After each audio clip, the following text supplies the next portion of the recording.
On revient en France, Gérald Darmanin et les Républicains en pleine négociation sur l'immigration. Les LR avaient mis la pression. Le ministre de l'Intérieur leur a répondu, prêt à trouver un accord sur un texte. L'exécutif n'a pas vraiment le choix, faute de majorité à l'Assemblée nationale.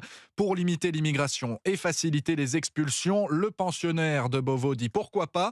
C'est non, en revanche, pour la sortie des traités internationaux. Des désaccords, Alexandre Chauveau, mais l'objectif, c'est malgré tout de faire voter un texte d'ici à la fin de l'année.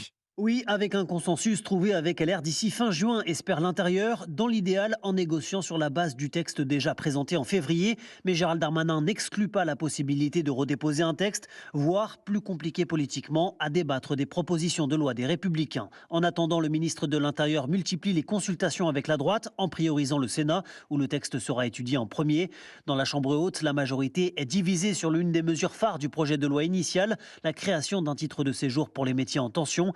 LR en a fait une ligne rouge, mais pas les centristes, et Gérald Darmanin le sait. Beauvau compte ainsi jouer sur cette disparité pour convaincre les Républicains de trouver un accord qui, une fois validé par LR au Sénat, n'aurait plus qu'à être voté par ses collègues de l'Assemblée. Alors si Gérald Darmanin, pressé par l'aile gauche de la majorité, ne compte pas renoncer à ces régularisations, il se dit prêt néanmoins à discuter de leurs modalités. Beauvau qui botte en touche sur la modification de la Constitution voulue par LR. La prérogative appartient au chef de l'État, lequel pourrait s'exprimer prochainement sur le sujet. Alexandre Chauveau du service politique d'Europe